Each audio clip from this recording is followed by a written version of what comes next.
Assalamualaikum warahmatullahi wabarakatuh. Halo, perkenalkan, nama saya Dia Amalia dengan NIM 2210912220031 dari Program Studi Kesehatan Masyarakat Fakultas Kedokteran Universitas Lambung Mangkurat Angkatan 2022. Apa sih itu ilmu Kesmas? Menurut Winslow, ilmu kesehatan masyarakat sendiri merupakan suatu ilmu dan keterampilan untuk mencegah penyakit, memperpanjang masa hidup, memelihara kesehatan jasmani dan rohani dengan jalan usaha masyarakat yang terorganisir untuk penyihatan lingkungan, pemberantasan penyakit menular, pendidikan setiap orang dalam prinsip-prinsip kesehatan perorangan. Nah, nantinya sebagai seorang sarjana kesehatan masyarakat, kita diharapkan dapat memiliki kompetensi yang dapat diterapkan kepada masyarakat luas. Oleh karenanya, dalam mengajar ada 8 kompetensi yang digunakan oleh pendidik untuk mendidik kita sebagai calon sarjana kesehatan masyarakat. Apa aja sih? Yuk kita cari tahu. Yang pertama, mampu melakukan kajian dan analisis situasi atau analitik atau assessment skills. Dan yang kedua, mampu mengembangkan kebijakan dan perencanaan program atau policy development atau program planning skills.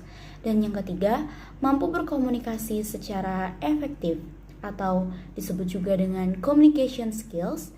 Dan yang keempat, mampu memahami budaya setempat atau cultural competency skills. Dan yang kelima, mampu melaksanakan pemberdayaan masyarakat atau community empowerment. Dan yang keenam, memiliki penguasaan ilmu kesehatan masyarakat atau public health science. Dan yang ketujuh, mampu dalam merencanakan keuangan dan terampil dalam bidang manajemen atau disebut juga dengan financial planning and management skills. Dan yang terakhir, memiliki kemampuan kepemimpinan dan berpikir sistem atau disebut juga dengan leadership and system thinking skill. Kembali ke poin pertama, pembahasan lebih lanjut mengenai kompetensi yang pertama, yaitu mampu melakukan kajian dan analisis situasi atau analytic or assessment skills, yang mana isinya yaitu yang pertama, kita diharapkan dapat mendefinisikan masalah secara tepat, menentukan kegunaan dan keterbatasan data, dan yang ketiga, mengidentifikasi data secara tepat dan relevan sebagai sumber informasi, dan yang keempat, mengevaluasi integritas dan komparabilitas data. Dan yang kelima, menggunakan prinsip-prinsip etika dalam mengumpulkan data dan juga informasi. Dan yang keenam, membuat inference yang relevan dari data kuantitatif dan juga kualitatif. Dan yang ketujuh, mengambil dan menginterpretasikan data serta informasi yang terkait dengan resiko dan keuntungan. Dan yang kedelapan, menerapkan proses pengumpulan data dan juga aplikasi teknologi informasi.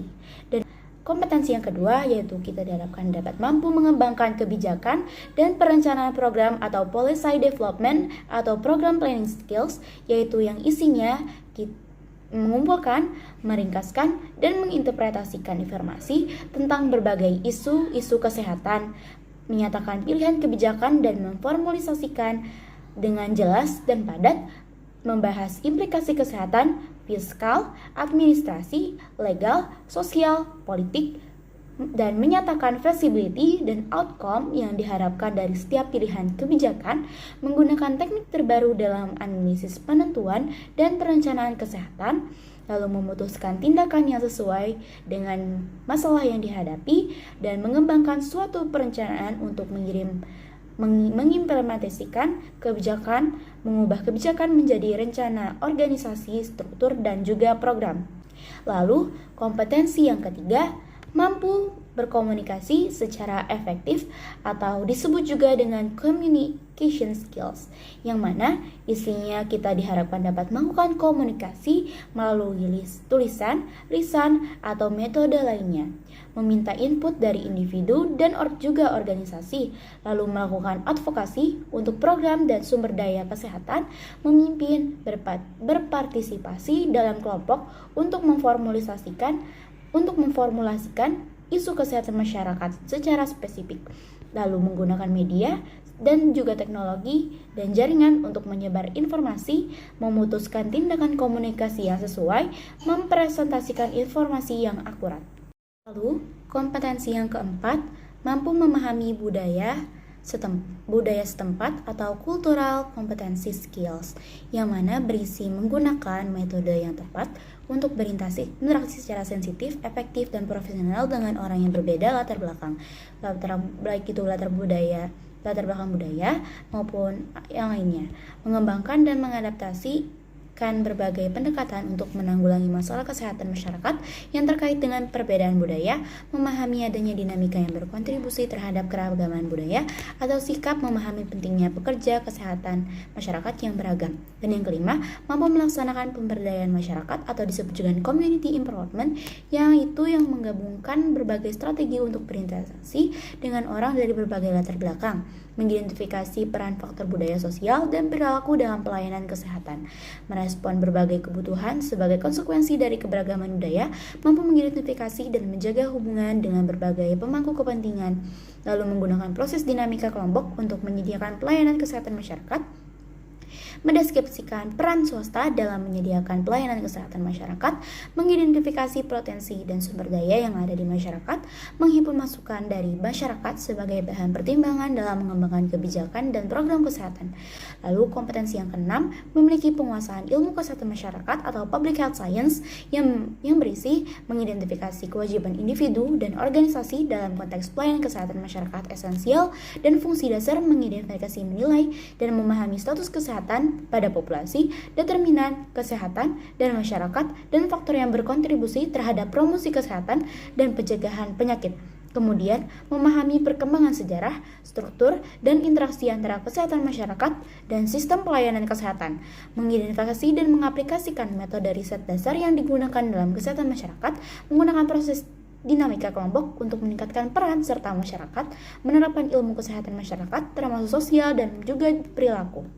Kompetensi yang ketujuh, mampu dalam merencanakan keuangan dan terampil dalam bidang manajemen finansi atau disebut juga dengan financial planning and management skills, yang mana isinya kita diharapkan dapat mengembangkan dan mempresentasikan suatu anggaran melalui program sesuai dengan kondisi keuangan, menerapkan proses penganggaran, mengembangkan strategi untuk menentukan prioritas anggaran, memantau kinerja program, mempersiapkan proposal untuk memperoleh dana dari sumber eksternal, menerapkan keterampilan dasar hubungan antar manusia dalam manajemen organisasi, motivasi staf, dan penyelesaian konflik, lalu melakukan negosiasi dan mengembangkan kontrak dan dokumen lainnya untuk penyediaan pelayanan berbasis masyarakat. Lalu, kompetensi yang ke-8, kita diharapkan memiliki kemampuan kepemimpinan dan berpikir sistem atau leadership and system thinking skills, yang mana berisi menciptakan budaya berdasarkan standar etika dalam organisasi dan komunitas, membantu menciptakan nilai dasar dan juga visi bersama, dan menggunakan prinsip-prinsip ini sebagai pedoman dalam pelaksanaan program kesehatan masyarakat, mengidentifikasi isu internal dan eksternal yang dapat berdampak terhadap penerapan pelayanan esensi terhadap masyarakat, lalu memfasilitasi kerjasama kelompok internal dan juga eksternal untuk menjamin partisipasi dan pemangku kepentingan kunci dan berkontribusi terhadap pengembangan, implementasi, dan pemantauan standar kinerja organisasi. Dan yang terakhir, menggunakan sistem hukum dan politik untuk melakukan perubahan. Sekian yang dapat saya sampaikan. Mohon maaf apabila terdapat kesalahan penyampaian baik kata maupun perbuatan yang saya lakukan. Salah hilaf mohon maaf. Wassalamualaikum warahmatullahi wabarakatuh.